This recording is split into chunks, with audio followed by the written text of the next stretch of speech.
Hello, everybody, and welcome to the two-man power trip of wrestling's Patreon exclusive. Hold on.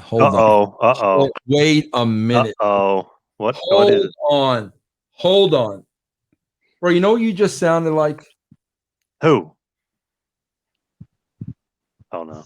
You know the story, don't you? No. What did you do? You don't know the story about me and Tim Phillips? What's with the Meltzer voice, John? What is that? What is that? I'll walk off this right now. What's with the Meltzer voice, John? It's a tribute. It's a tribute to the lower that voice a couple of octaves, bro, because you just reminded me of Meltzer, and I almost threw up in my mouth. Oh, sorry about that. Sorry about that, Vince. But anyway, welcome to the Q&A here with Vince Russo, exclusively on the TMPT Patreon, patreon.com/TMPT Empire. Vince, how's everything going? Everything's great, bro. I just put you over. I just had to do another podcast from 8 to 9 before I came on here. And I put you, bro, and I put you and your brand over. And I was telling them the great story of Kevin Sullivan relieving himself during your interview, which was one of the greatest things I think I ever saw in my life, bro. Yeah, it's funny. I got a little bit of heat from that from some of the fans. Oh, that was disgusting. They should have edited it out. Are you kidding me? Bro, if you would have edited that out, I would have been hot at you. That was tremendous, bro. Are you kidding me? And I know I was talking to Rick about it. I said I made a creative move to keep it in because I thought it was funny. That was hysterical, man. That was great. I mean, that's some Crash TV 101, right? Yes, it is, man. You can't cut that stuff out, man. Now, Vince, obviously the former WCW World Champion, the former head writer for the WWF, TNA, WCW, you've done it all. You've been asked millions of questions. Probably you've heard of them all throughout your illustrious career. And obviously, when you do all these interviews, you get a million questions. So I'll just start off asking you a question. Then we'll have Kaz jump in, then Derek, and then Rick. And we'll go on from there. And when Larry jumps back in, I'll let Larry. And then if Jay joins us, we'll get him in there as well. But just the first question, I don't know if you've been asked this, but Cornette recently said that Disco is a Russo apologist, a Russo stooge. What do you think about Disco? Is he a Russo stooge? Bro, absolutely not. Oh, my God. Bro, I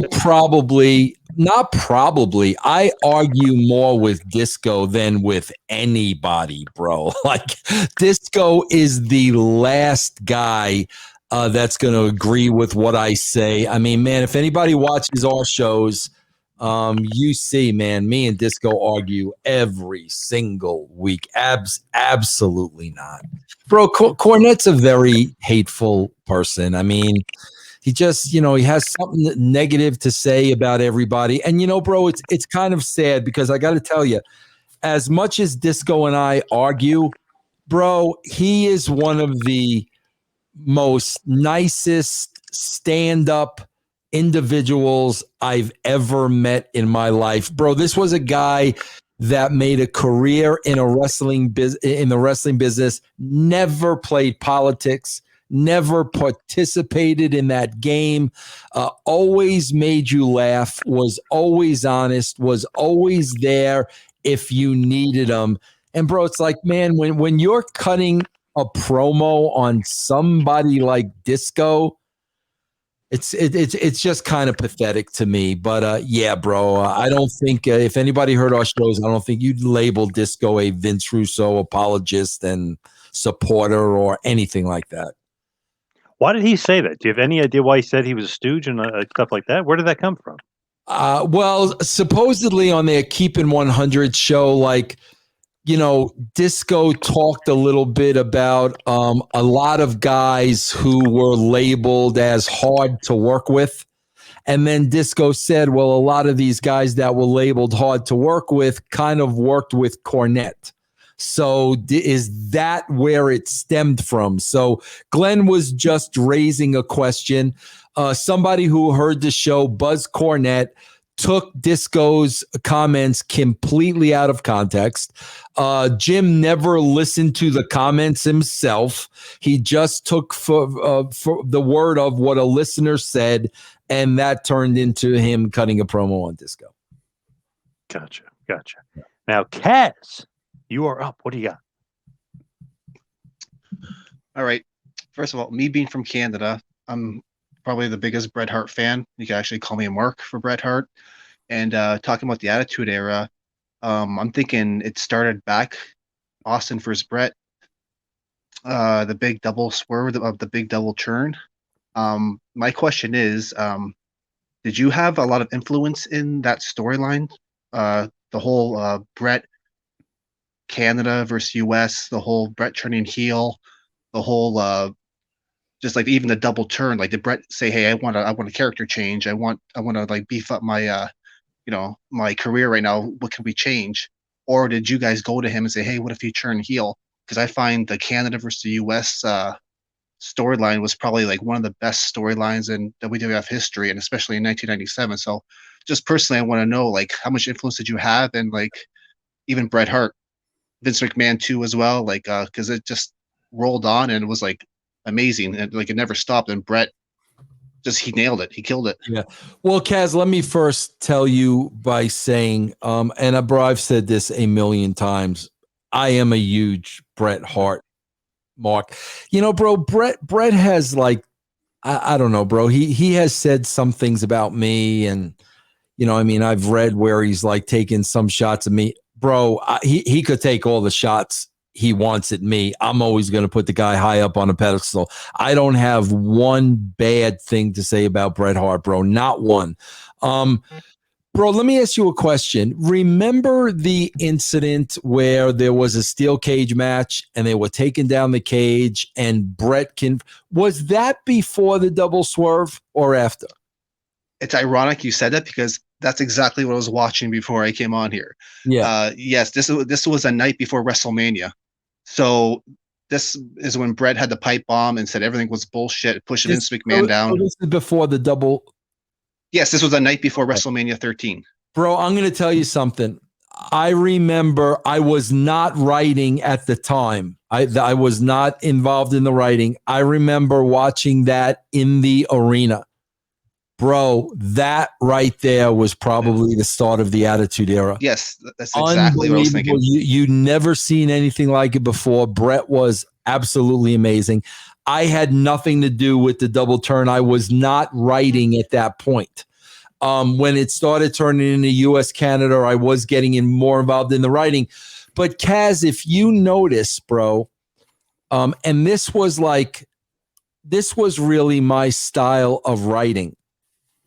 Bro, it is very important to stay true to your characters. Bro, Bret never turned heel. Bret was Bret, and Bret was saying what Bret thought. And what he was saying, they loved him in Canada. They hated him in the United States. But, bro, none of that was forced to make him a babyface or a heel. All of that was very, very organic. And Kaz, I got to tell you something, bro. When I go back and I watch some of Bret's stuff, I don't know where this crap comes from that Bret couldn't cut a promo. Bro, some of the stuff Bret did was absolutely amazing. And then maybe people say that because he was such a great worker that you really didn't pay attention to his promos, but man, bro, he was knocking it out of the park during that time, man. He did a tremendous job, bro. Yep, I know. He's one of the best. Bro, I'm his biggest fan, man. I always was. I would, bro, when I went to WCW, my number one goal was we need to put this guy in the spot that he deserves to be in.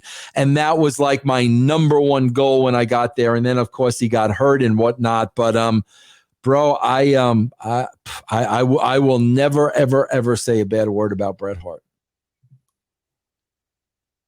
Derek, you are up. Vince, I don't think you were ever asked this before.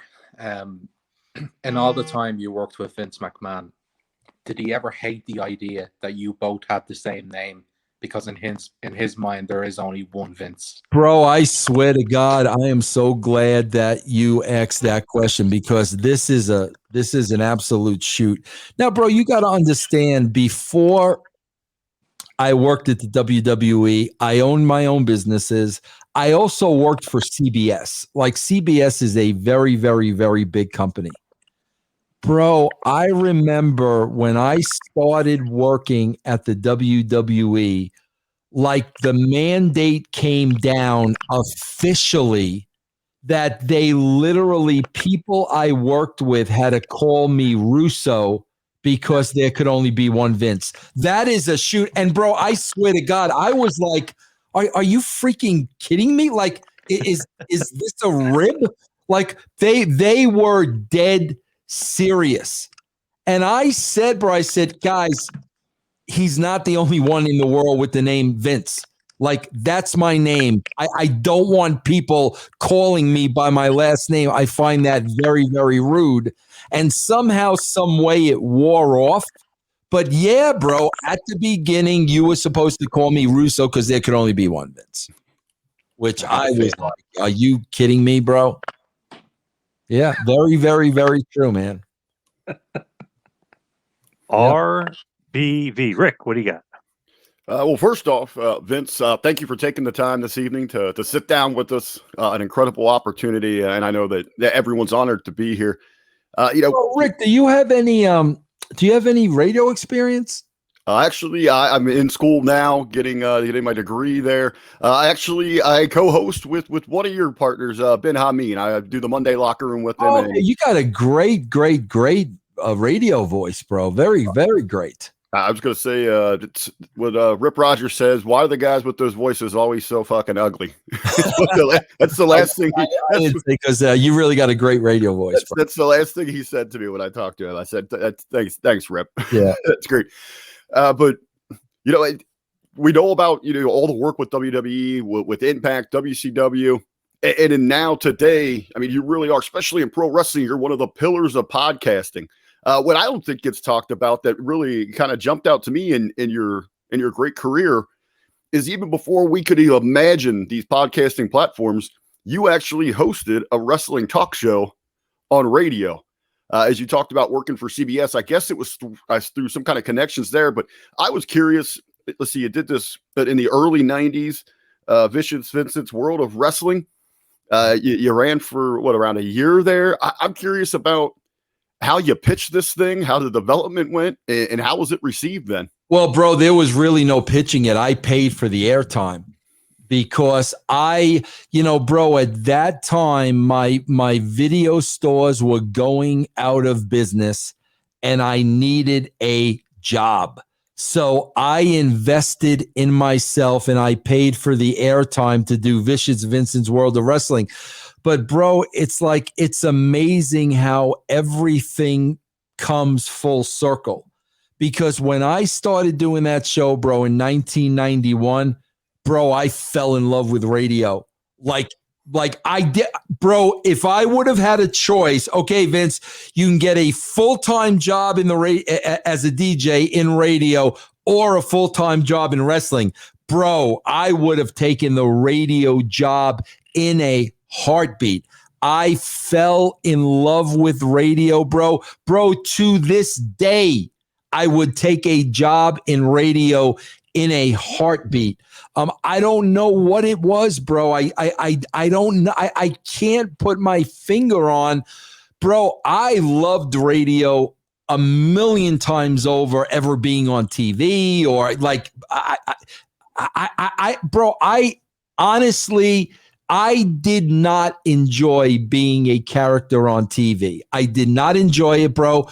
The reason I did it was because at the time I thought it was necessary. But bro, you cannot write, produce, and be on the show. It's impossible. And I knew being on the show, I was taken away from my other duties, and I did not like performing on the show.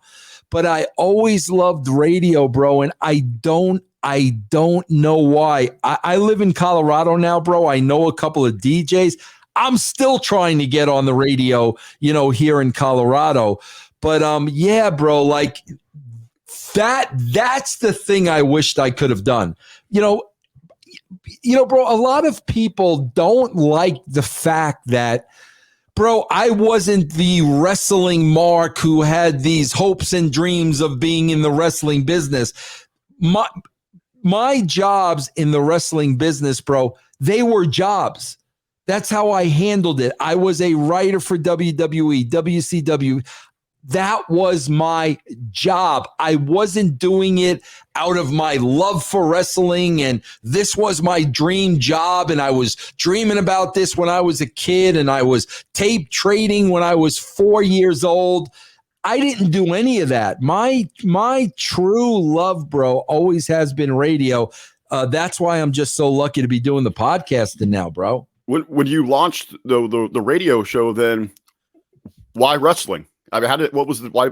I know you got great passion in sports, baseball, music. What was it that made you, okay, this might be my niche, or how was the development about? Because prior to that show, bro, I was able to get my foot in the wrestling door and this is where the light bulb went on in my head. My stores were going out of business.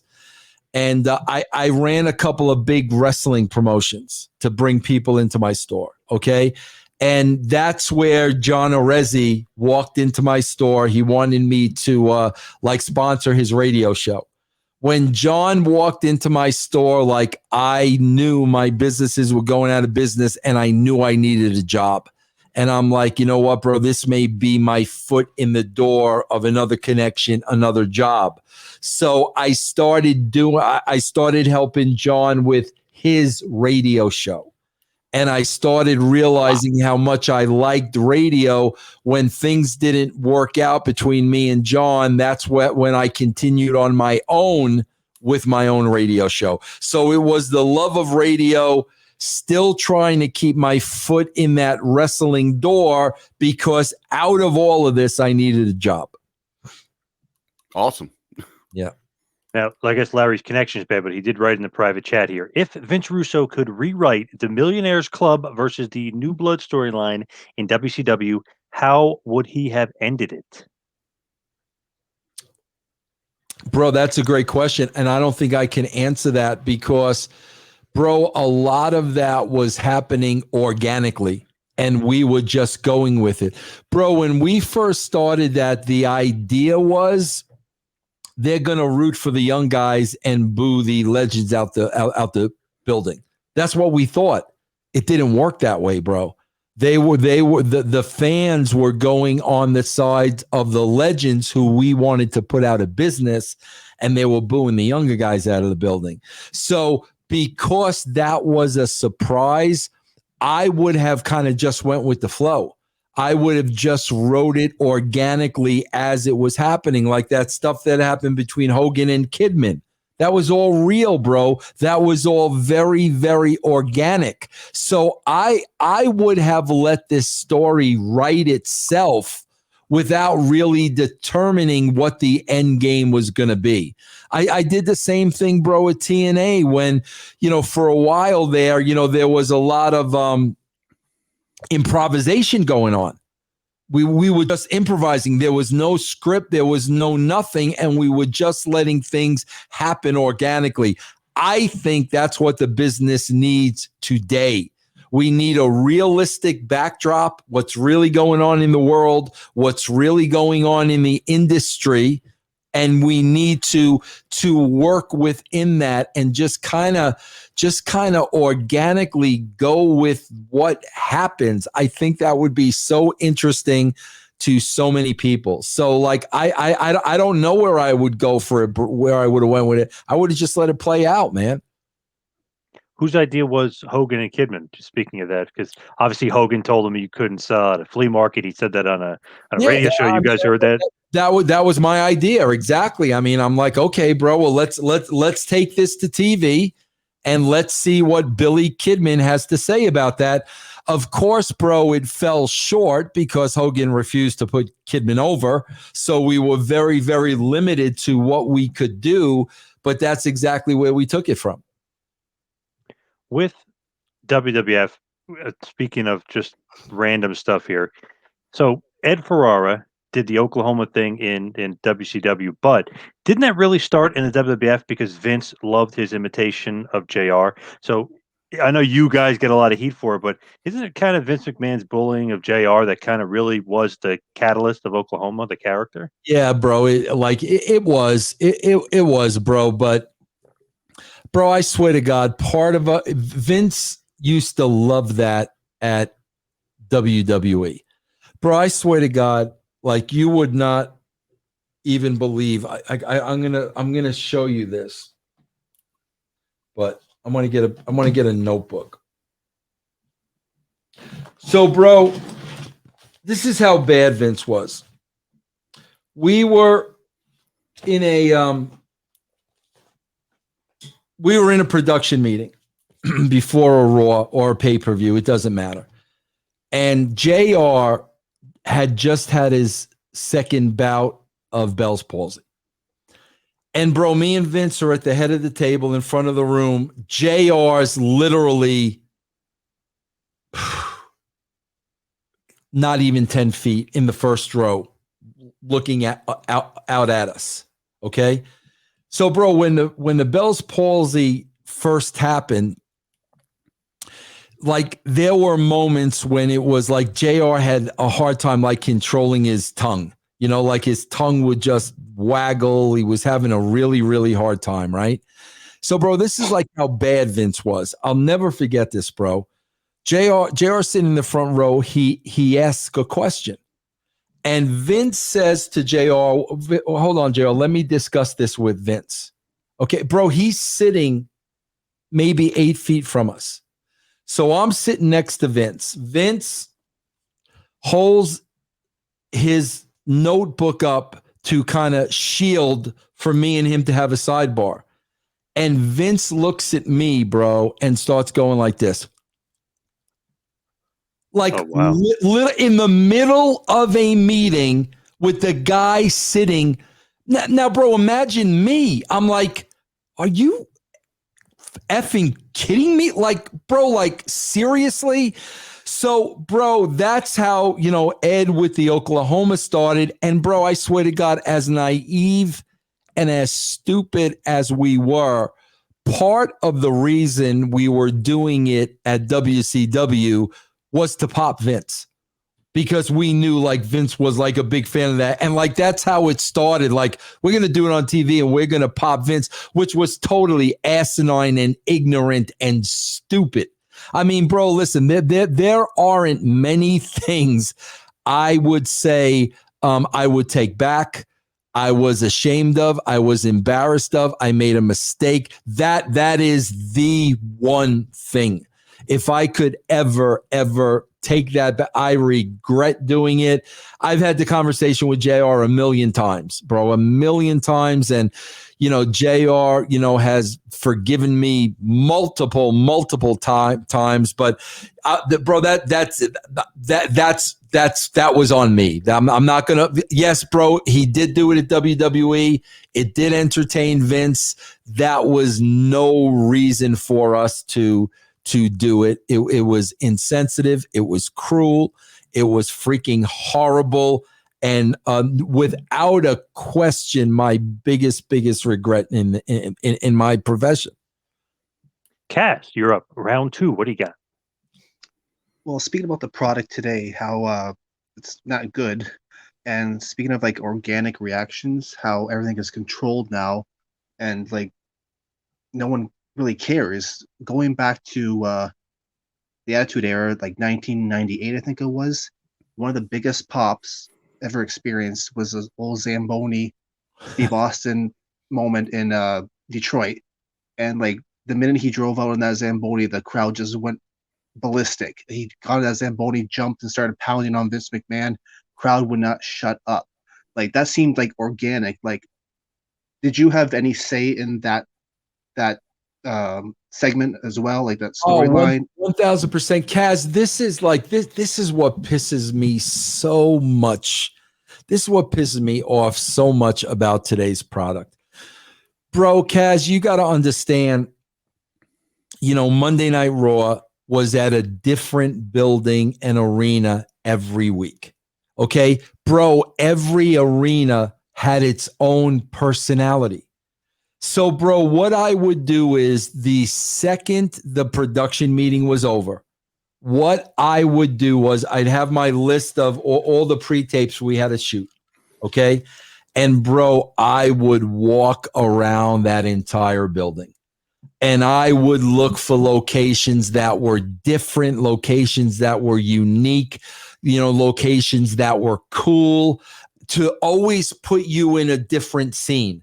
And I loved doing that, bro, because every building was different and you'd find some really, really cool shit. That's how the Zamboni thing happened, bro. There was a Zamboni there. And holy shit, wouldn't it be cool if? And that's how that happens. Bro, today, that's why when I watch these shows today, and every interview is in the same freaking spot over and over and over again. It's like, are you guys like really that lazy? Are you that lazy that you can't explore? You can't find new locations. We can't do stuff outside. We can't record stuff earlier in the day. We're just going to keep going back to that same spot. Bro, we use the personality of that building as a backdrop for the show. It's like it was part of the show. And the bottom line is they're just too lazy to do that today. There's no other reason for it. They have access to wherever they are. They are just too damn lazy to move away from that one spot. I loved doing that, bro, because I would find such neat things and unique shots, and it really added to the show. They're just freaking lazy, bro. And that's the part that pisses me off. You want people to watch this show and you're putting like zero effort into putting this show together and you want me to watch? That's the part that pisses me off, bro, because it could be so much better. Is it because they don't care because they have money coming in from NBC? Exactly, bro. Like, there's no competition. There's nothing. Bro, you know what they care about? Here's what they care about. We've got to fulfill our contractual obligations. We've got to give them 3 hours of content every week. We don't give a shit what that content is. We've got to give them 3 hours of, that's it. That's exactly what they're doing, bro. The check is the same regardless of what that show looks like. TKO, you're up for round 2. Vince, I hope this doesn't sound like, excuse me, a crazy question. But did Vince McMahon understand what a great wrestling match was? Would he ever sell it when guys came back after a great match and say, well done, guys, that was great? Or would he just say nothing, or what? No, Vince appreciated a good wrestling match. I mean, without a shadow of a doubt. And bro, more than that, I think Vince appreciated when, like guys were really, really working hard. So like if he felt two guys had a great match and they were working hard, he would definitely acknowledge it when they came through. Vince appreciated a good wrestling match, bro. He really did. Vince, can you quickly tell everyone the story about the Jesse Ventura and the cigar? Oh, I just love that story, bro. Yeah, bro, Vince has like his pet peeves, like Stephanie addressed them, like you're not allowed to sneeze and you're not allowed to nod your head. And, one of his biggest pet peeves was just like, hating smoking. Like he always used to be on Pat Patterson's ass because Pat was a smoker and Vince was always all over Pat. And when Jesse was the governor of Minnesota and Vince brought him back on the show, bro, Jesse Ventura was just walking around backstage with the biggest, hugest, fattest cigar you could find and was literally blowing the smoke in Vince's face, knowing there wasn't a damn thing Vince could do about it. And bro, Vince no-sold it, didn't say anything. And like Jesse knew like it was absolutely killing Vince. I mean, that was one of the funniest things I've ever seen. Was Vince afraid or just basically couldn't say anything? Couldn't say anything. I mean, the guy's the governor at this point. What the hell is he going to say, But it was, yeah, I mean, that was classic, man. Brilliant story. Yeah. RBV. What do you got? Well, that's what we're talking about today's product. And one of the, I guess, the big misconnections with the audience and all that I see today is we're not in awe of superstars anymore. We don't have those larger than life personalities. Can you talk about, I mean, you had such an influence in creating characters from scratch, helping those along find their own voice, their way. Can you talk about your process there? Either if it's from scratch, how do you match a character with a individual, or even how you help somebody like a Stone Cold or a Bret Hart, giving them tips about how they can find their voice? Well, bro, here's where it starts, bro. It starts with the roster. Okay. And this is where, during the Attitude Era, this is where I cannot give JR enough credit, because JR put together a roster just like any professional team would, and he hands the roster over to us. This is the team. Okay. When JR handed over the roster to us, bro, everybody on that roster deserved to be on that roster. And I knew with JR, bro, JR knew and understood the it factor. Everybody on this roster had the it factor. So now that roster gets turned over to us, and now it is our job to give all these guys and gals the tools that they need in order to become larger than life. Now, bro, why I make that comparison is we'll fast forward to TNA. And, bro, there was a time at TNA, like, Scott D'Amore was bringing in a lot of guys from, Canada that we had never heard of before. And, they were signing everybody. And, bro, a lot of the reason they were signing a lot of these unknowns were because they didn't have any money. So they were getting these unknowns for cheap.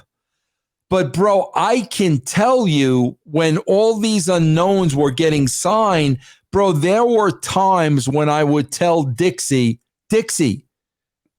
so-and-so, they're never going to get over. They don't have the it factor. There's nothing I can do. I can't give them it. You've got to have it. If you've got it, I can work with you. If you don't have it, I can't help you. So everyone on that WWE roster had the it factor. Bro, when I turn on AEW today, like what? Like, seriously, bro, like I would have to stretch. Bro, John, do you have any idea how many people are on their roster? Around 80. I was going to say, between all the shows, the Evolution, the Dark, what we see on Dynamite. Bro, I swear to you, I would have to stretch to find 10 out of the 80 that have the it factor. Seriously, bro. Bro, definitely 50% of that roster, those guys and gals do not have the it factor. They will never get over. They weren't meant to be stars, and all the creative in the world is not going to help them. So Rick, JR hands over this roster of a professional team, not indie guys that want to be wrestlers. This is a professional team. So now what my first job is to sit down with these individuals and really try to tap into something that is unique to them, that is important to them, that is who they are. Because I realize, okay, this roster, they trained to be wrestlers. They're not trained actors. They're trained wrestlers. So what you got to do is, bro, you've got to limit the acting. And how you limit the acting is by tapping in to who they really are, what they really believe in, what they really think, and what they really feel, and then magnifying that a million times over. Because now, bro, when they go out and cut that promo, when they have a feud with somebody else, the root of that character is who they really are. So they're not acting. They feel very comfortable because deep down inside, Steve Austin is Steve Austin. Deep down inside, The Rock is The Rock. Mick is Mick. That's who they are. So they're not going out there pretending to be somebody else. They're taking the core of who they are and they are just magnifying this a million times over. And this way, bro, because you've got to convince the fans this is real. Bro, if they're bad actors, I mean, Rhea Ripley was reading cue cards 2 weeks ago. She's reading cue cards, bro. I mean, come on. If you don't have that it factor, bro, first and foremost, you're never going to get over. I don't care how great your work in the ring is. You're never going to get over to a national audience, bro. Could just a real quick follow up on that. Could you talk about somebody who definitely you find those bits and pieces of that underlining in that actual individual when you create that character? But what about somebody that does seem so outlandish, like a Val Venus? Could you go through that process just bro? Briefly? They're really the exception to the rule. A Val Venus, a gold dust. That's only going to happen every so often. And bro, I'll give you the perfect. I'll tell you exactly what happened with Val. It was Val was ready to be on TV. That's what they tell me. Vince, Sean Morley's ready to be on TV. That's where I come in and I got to tap into Sean. None of this happens today, by the way. None of this happens.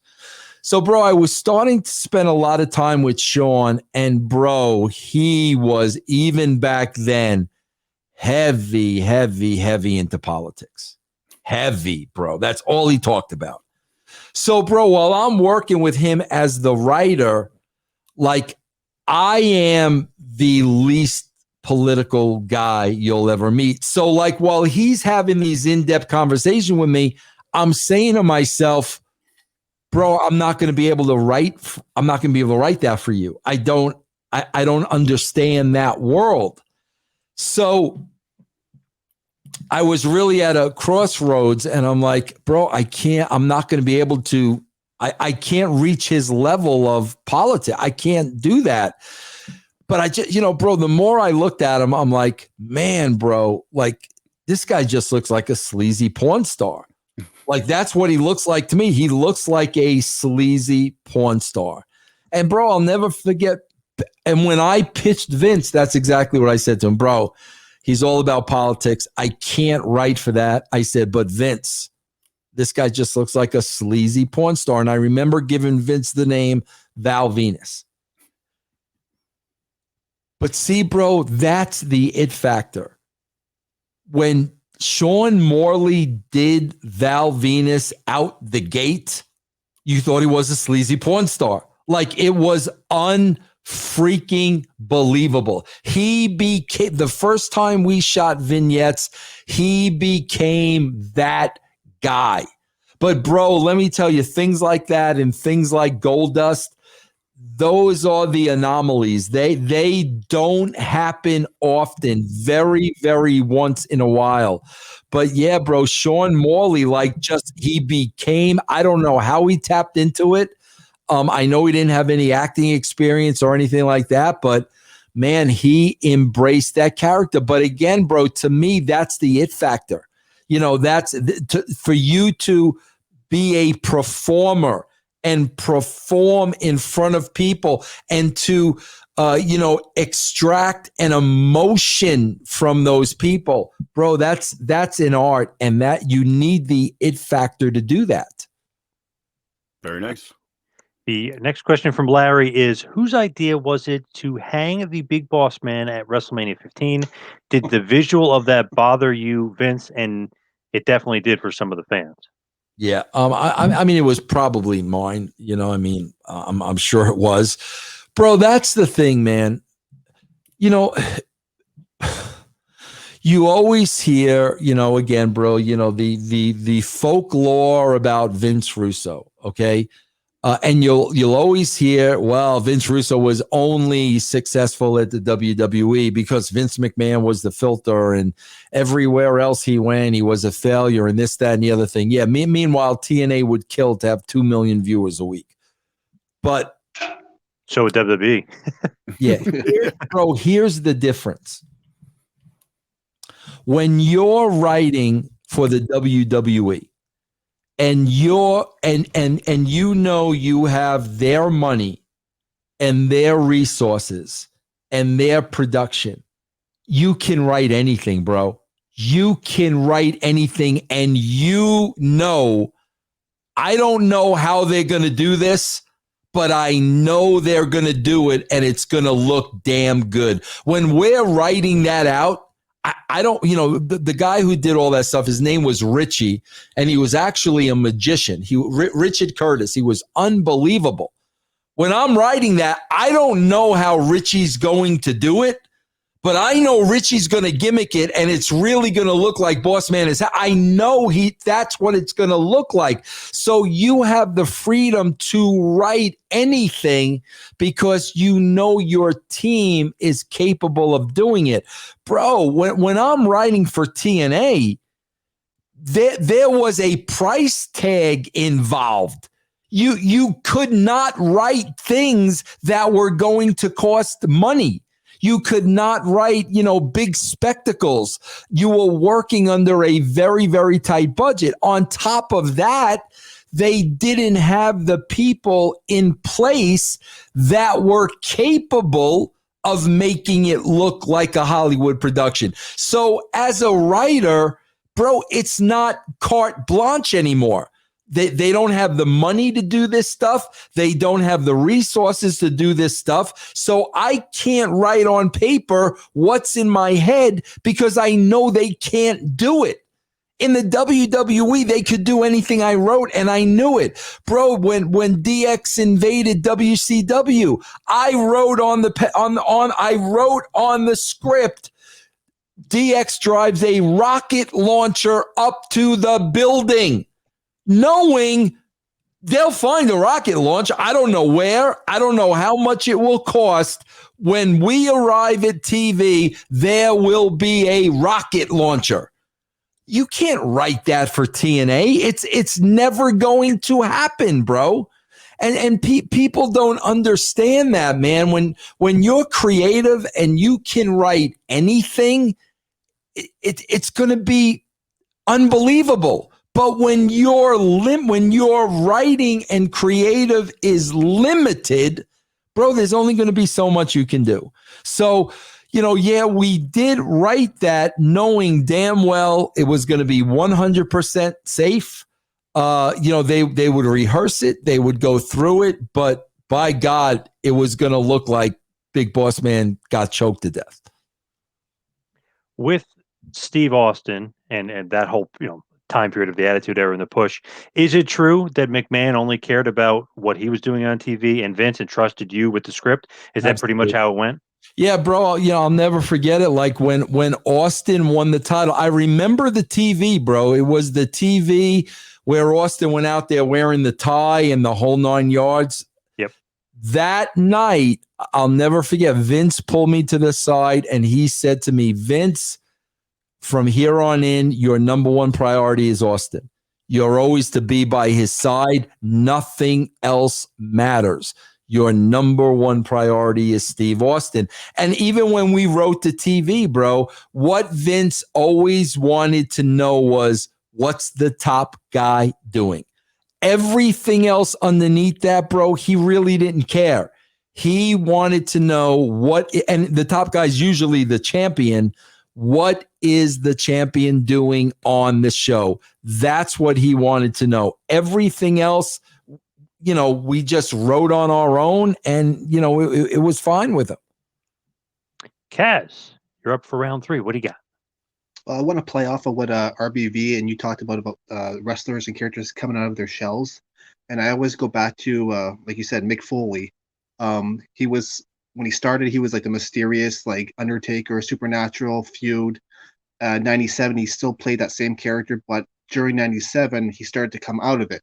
There's also footage of you talking to him backstage, the whole do love stuff, all that stuff like that, which also led to, again, another one of the biggest pops in WWF history is when he won the title for the first time on Raw. And when Tony Schiavone says, don't switch the channel, that will put butts in the seats.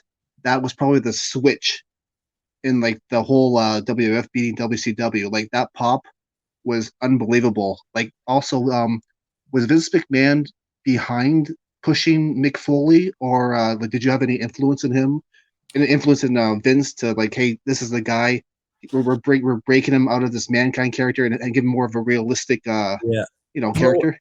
Again, I swear, Kaz, and this is what's missing today, bro. It's all organic, man. It's all, bro. I got to be honest with you. When I started writing, they had the mankind character, which I did not understand. Bro, I swear, what was it? What was it? Like, I didn't get it. I didn't understand it. I didn't understand mankind. I didn't understand the name. I didn't understand what his character was. But then, we started working together, and, bro, organically, Mick creatively and Mick's mind, like, it has no boundaries. And bro, Mick also is a very funny guy. Bro, the original Mankind, you never saw that entertaining, funny guy, but all of a sudden Mick started really cutting these entertaining promos that was, a lot of them, bro, were just funny, and they were really starting to get over with the people. Nobody could cut a promo like Mick Foley. So we just started that, that mankind character started opening up a little. Then I remember, bro, like one of the things I loved doing was we piggybacked them with the Goldust character. Oh my God. What would happen if mankind believed that Goldust was his mommy? Like what's that going to look? Because you got two great performers, bro. And like, this is going to be incredible. And then, bro, I remember like going years back, I remember seeing the home video footage of Mick jumping off the roof of his house and doing the dude love character when he was like 18 years old. And then, so it was just a matter of approaching him and saying, bro, like, we got to do this dude love character. Like we've got to add this to the repertoire. But see, that's the thing, bro. Here's the difference, man. Let's take Bray Wyatt and let's take Mick Foley. Bro, when you're working with somebody special like that, there are no boundaries. Like the sky is the limit. There's like nothing we can't do. The character almost just becomes what's in Mick's mind. There's no limitations. You could do anything. And it's going to be different every time. Bray Wyatt is that same kind of character. The problem is Bray was not in the same system that Mick was in. So Bray is going to be told what to say, what to do. This is the finish of the match. It is going to be dictated to Bray. This is what we're doing. Bro, I didn't dictate anything to Mick. Mick, here's the outline. This is where we need to get. How do you want to get there? I mean, that's how we worked, bro. Bro, when somebody is creative, you can't put limitations on them. You murder them. You kill them, bro, when you don't allow them to be creative. Never in a million years would I have went up to Mick with a script. Mick, you're saying this, and then you're doing this, and this. Are you nuts? I would go up to Mick, this is what we're thinking. This is what we got. And the mind would start going.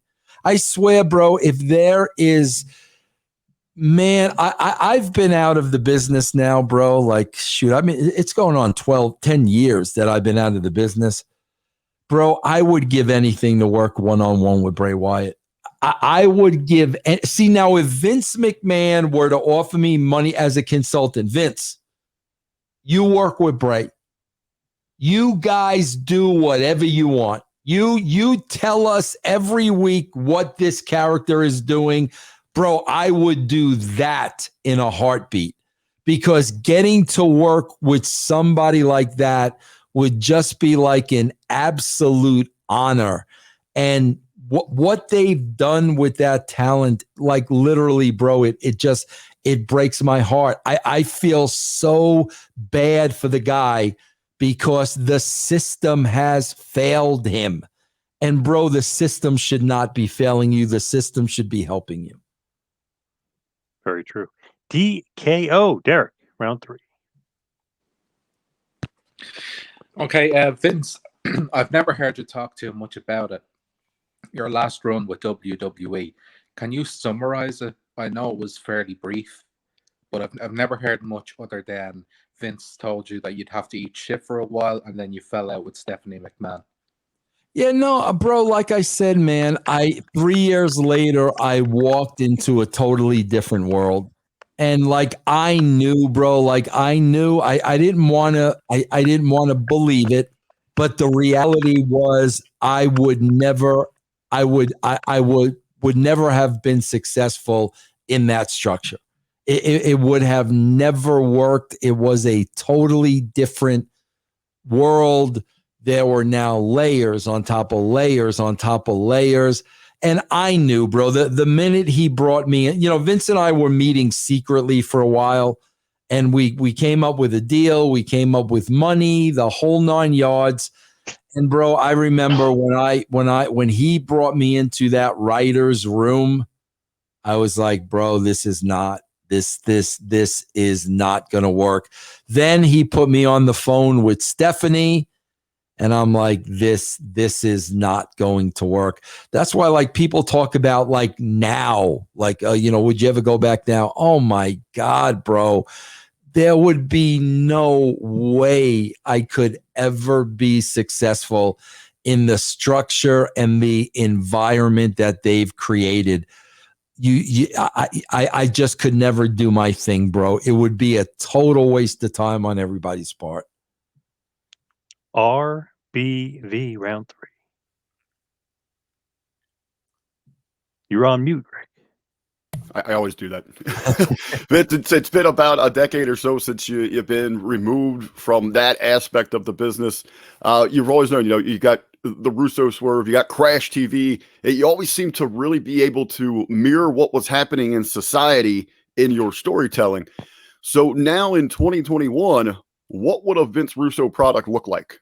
Oh my God, bro. My product would look like, again, bro, everything starts with reality. What's going on in the world?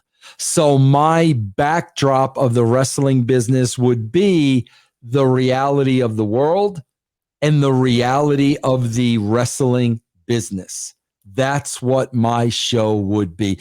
Bro, the whole what they went through and what they endured with COVID. That whole process of not being able to do live shows anymore and having to do this Thunderdome and having to put 100 screens around. Bro, there is so much there. Bro, we were in the midst of Black Lives Matter, and they put the Hurt Business together. And the Hurt Business never one time mentioned Black Lives Matter. Like, what? Like, is anybody watching TV? Do you guys, bro? They're so far removed from reality, bro. I heard too, bro, through my sources, bro. There's about 8 people that have not been on TV and they're not hurt, they're not injured, they're not giving a reason why they're not on TV. Now, bro, two of those people, if you notice, since AJ and Almos won the tag titles, they've not been on TV. Well, bro, rumor has it that these people have not been on TV because they don't want to get the vaccine. That's the rumor I've heard. Okay, bro, why isn't that on TV? Do you know how interesting that is? Do you know how intriguing that is? Do you know, bro, the entire world is going through on a personal level, vaccine or no vaccine? The entire world's going through. How is that not the show? So what happens, bro? AJ, Almos win the tag titles, and then we never see them again. So people are sitting at home saying, huh? Well, wait a minute. What? Same thing with Bray Wyatt. Wait, what? Like, you can't just not explain things because, no, we're not going to go there. Because you got a very confused audience at home. And bro, the one thing that the wrestling industry does not know how to do, bro, and I think it is all because of the wrestling bubble and this make-believe world that they all live in and have created, bro, they cannot deal with reality. They cannot deal with what's going on in the world. And that's, bro, where they really, really fall short. Question from Larry. Had Dr. Death won the Brawl for All tournament, would Vince Russo have had Dr. Death Steve Williams versus a Steve Austin feud have that play out?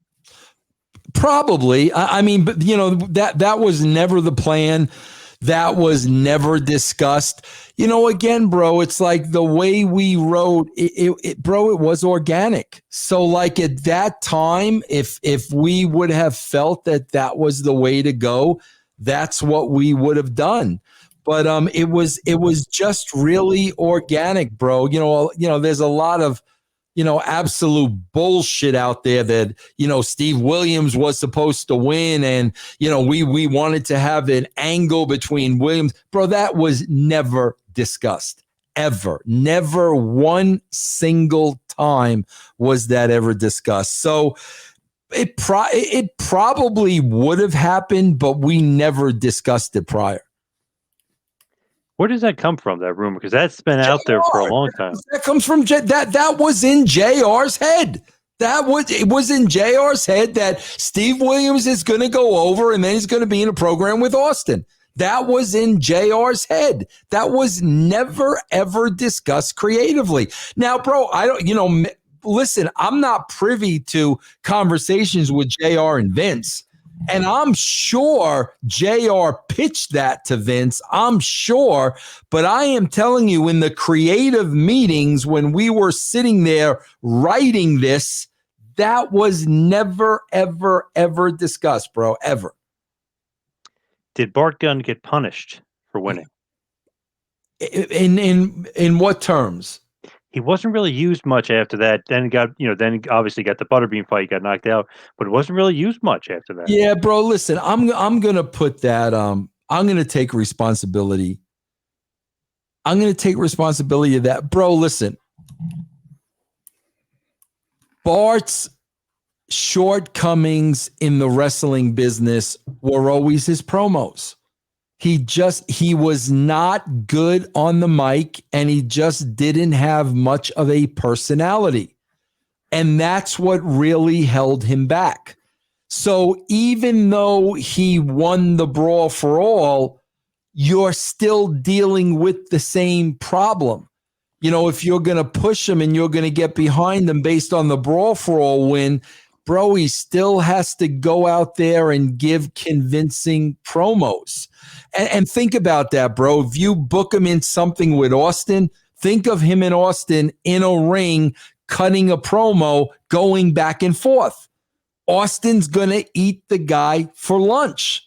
So promo skills always kept Bart back. And even in winning the Brawl for All, the same problem was still there. So it wasn't a punishment or anything like that. It was kind of like, man, we were still stuck with the same problem because this guy's strong suit was just not his promo. Gotcha. And I think that's a great way to stop. We're at the 1 hour mark, believe it or not. That flew Nice. by. So absolutely perfect stopping point. Thank you, everybody, for joining us. But Vince, what's going on for some plugs? What do you got going on? Yeah, guys, as always, man, just the two platforms, russosbrand.com and patreon.com/RussoTWC. I mean, we've got so many podcasts. You know, John helps us out. John is great. You could pick and choose who you want to listen to. We start at 75 cents a week, no long-term commitment. You get a taste of everybody, bro. You get many, many, many different opinions.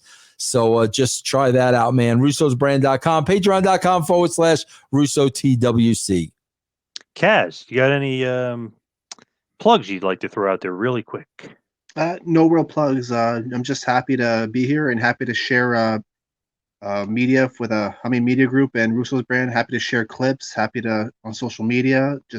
I'll keep on doing it. It's amazing content. Just everyone's got to listen. Just the best podcast in wrestling right now. Like, don't listen to the dirt sheets. Like, this is the real stuff to listen to. That's nice, DKO, what about you?